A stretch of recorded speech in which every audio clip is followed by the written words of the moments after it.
Hello anime lovers, स्वागत है आपका कॉस एनिमे एक्सप्लेन्ड चैनल पे। और आज के इस वीडियो में मैं आपको हाउ टू स्टील 55 केसेस के एपिसोड 9 को एक्सप्लेन करूंगा। लेकिन अगर आपने अभी तक हमारी चैनल को सब्सक्राइब नहीं किया है तो कर लीजिए ताकि आगे के वीडियोस आपको मिलते रहें। तो बिना किसी देरी के एपिसोड स्टार्ट करते हैं।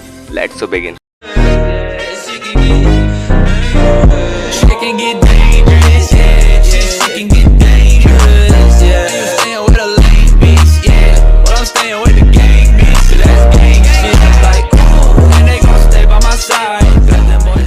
एपिसोड के स्टार्ट में शू और आंसिया शाओ के कॉलेज में आते हैं कुछ सामान देने के लिए। और शू सामान लेकर अंदर जा रहा था पर बहुत ज़्यादा नर्वस लग रहा था क्योंकि यार गर्ल्स हॉस्टल था वो, हर तरफ लड़कियां ही लड़कियां। ऊपर से शू बहुत ही ज़्यादा हैंडसम भी था अपने बड़े भाई की तरह, प्लस पैसे वाला लड़का। लड़कियां उसे देखकर पागल हो गई थी और उसे छेड़ रही थी कि ये हैंडसम लड़का कौन है, क्या करने आया है। और आंसिया तो बस उसे ऑर्डर दे रही थी कि जल्दी आओ। और तभी आंसिया को शू की मम्मी का फ़ोन आता है। वो नर्वस होकर वो कॉल पिकअप करने चली जाती है और शू को सामान शाओ के रूम में पहुंचाने के लिए बोल जाती है। उधर शाओ ने तब तक अपने और जिनियन के फ़ोटो छुपा दिए थे और लव लेटर के बारे में सोच रही थी कि मैं ये उसे डायरेक्ट दे दूं। नहीं, ये सही नहीं लगेगा क्योंकि जो मैंने लिखा है वो पता नहीं कि सही है या नहीं। और सोचती है शू से पूछती हूँ, वो हेल्प कर सकता है। और शू शाओ से गेट खोलने के लिए बोलता है। शू सामान शिफ्ट करने से बहुत थक गया था और शाओ पूछती है आंसिया कहाँ पर है। वो बताता है कि वो किसी कॉल पे है और थोड़ी देर में आ रही है। शाओ शू को पानी देती है क्योंकि वो काफ़ी थका लग रहा था और शू उसे थैंक्स बोलता है और कहता है चलो कम से कम शाओ तो अपने बड़े भाई शू का ख्याल रख रही है, नहीं तो आंसिया हमेशा ऑर्डर करती रहती है।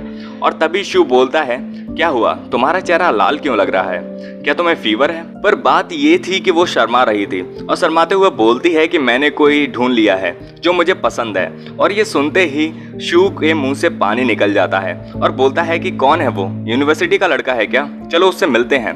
पर शाओ बोलती है कि ये सब मत पूछो, बस जो मैंने लव लेटर लिखा है उसे चेक करो कि ये सब ठीक है या नहीं। और तभी आंसिया शू की मॉम यानी अपनी आंटी से बात करते हुए वापस आ रही थी कि गेट से वो अंदर की सारी बात सुनती है जहां शाओ वो लेटर पढ़ रही थी।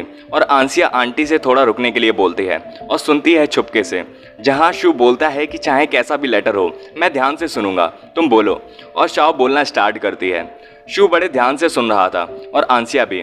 और तभी आंसिया अपने उसी बॉयफ्रेंड को इमेजिन करती है और फोन में आंटी का नंबर देख के सोचती है कि तभी हम एक पास्ट सीन को देखते हैं जहां शू की मम्मी उससे बोलती हैं कि आंसिया ये याद रखना कि शू फैमिली और शाओ फैमिली में बहुत पहले ये एग्रीमेंट हुआ था जो कि शादी से और ज़्यादा स्ट्रांग होगा और मैं तुम्हें as a daughter in law यानी बहू बनाना चाहती हूँ। और तभी आंसिया मन में सोचती है कि शाओ यही तुम्हारे आखिरी चांस है। और आंसिया डरते हुए आंटी का फ़ोन शाओ की तरफ बढ़ा देती है जिससे कि वो शाओ का लव लेटर सुन सके। और जैसे ही लेटर एंड होता है शाओ शर्माती है कि ये कितना एम्बैरेसिंग था। पर शू बोलता है सब सही था, बस लास्ट में तुमसे सबसे ज़्यादा प्यार करती हूँ की जगह पर तुमसे ही प्यार करती हूँ ये चेंज कर दो तो अच्छा लगेगा। और तभी आंसिया नॉर्मली अंदर आ जाती है। शाओ लेटर छुपा लेती है और शू बोलता है कि आंसिया तुम्हें नहीं पता कि तुमने क्या मिस किया है। और शाओ उसे रोकती है पर आंसिया सोच रही थी कि सिर्फ इसी तरीके से हम दोनों को अपनी खुशी मिल सकती है और नॉर्मली एक्ट करने लगती है कि क्या मैंने कुछ मिस किया था। फिर अगले सीन में शाओ क्लास में थी पर बहुत बोर हो रही थी तो चैट कर रही थी ग्रुप में शू और जिनियन के साथ, जहां वो शाओ और शू दोनों ही अपनी अपनी पढ़ाई से परेशान लग रहे थे और यही वो अपनी बात मैसेज में लिखते हैं। और शू मैसेज करता है कि भाई आप कहाँ पर हो। और जिनियन बोलता है कि मैं फिल्म सेट पर हूँ और अभी थोड़ा आराम कर रहा हूँ। पर शू बोलता है आपकी लोकेशन तो सांघाई दिख रही है ना। जिनियन एक्चुअली सांघाई में शूट कर रहा था और ये देखते ही शाओ बहुत ज़्यादा खुश होती है और ज़ोमैंग से बताती है कि वो यहीं पर है और तेज़ी से बोल रही थी कि तभी एक लड़का उन्हें शांत करने के लिए बोल देता है। और शाओ लेटर को देखकर ज़ोमैंग से बोलती है मैं उससे मिलना चाहती हूँ। और ज़ोमैंग चिल्लाती है मिलना चाहती हो, वो भी अभी। और टीचर उन्हें नोटिस कर लेता है और शांत करा देता है। और शाओ और ज़ोमैंग नीचे छुपके बोलते हैं धीरे से कि जैसे ही क्लास की अटेंडेंस लगे और ख़त्म हो जाए तो मुझे इस टीचर से बचा के निकलवा देना, ठीक रहेगा ना। और ज़ोमैंग बोलती है कि तुम्हें पता है ना कि अगर तुमने इसकी एक और क्लास मिस की तो सेमेस्टर रिजल्ट के बारे में भूल जाना। पर शाओ बोलती है लेकिन अगर मैं उससे अभी नहीं मिली तो फिर ये मौका दोबारा नहीं आएगा।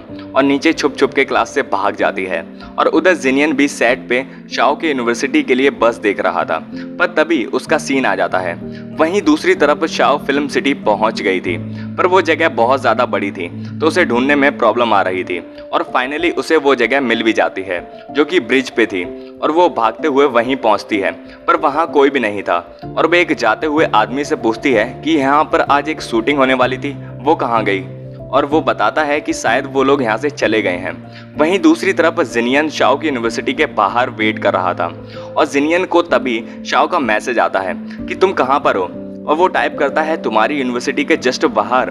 पर तभी शू का उसे मैसेज आता है कि भाई आज बाहर डिनर करते हैं, और जिनियन अपना मैसेज जो शाओ को भेजने वाला था वो डिलीट कर देता है और न्यू मैसेज लिखता है कि सॉरी मुझे वापस जाना पड़ेगा, तो हम कभी और मिलेंगे। और शाओ ये सुन के बहुत ज़्यादा इमोशनल होती है और पूछती है बस अभी तुम थोड़ी देर पहले ही तो आए थे, पर इतनी जल्दी क्यों। और वो बोलता है कि मैं कुछ नहीं कर सकता, स्केड्यूल बहुत ज़्यादा टाइट है। और शाओ बोलती है कि क्या तुम्हें मैं कॉल कर सकती हूँ, और वो हाँ करता है।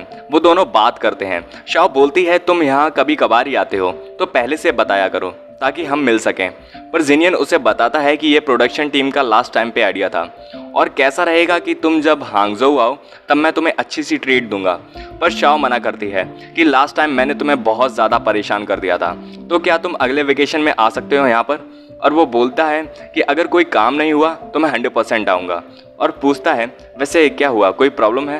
पर शाओ बोलती है कुछ नहीं और काफ़ी खुश थी। और तभी शाओ बोलती है वहाँ शू और बाकी के लोग भी होंगे तो उन्हें अच्छे से ट्रीट देना पड़ेगा क्योंकि वैसे भी हम लोग तुम्हें परेशान कर देते हैं।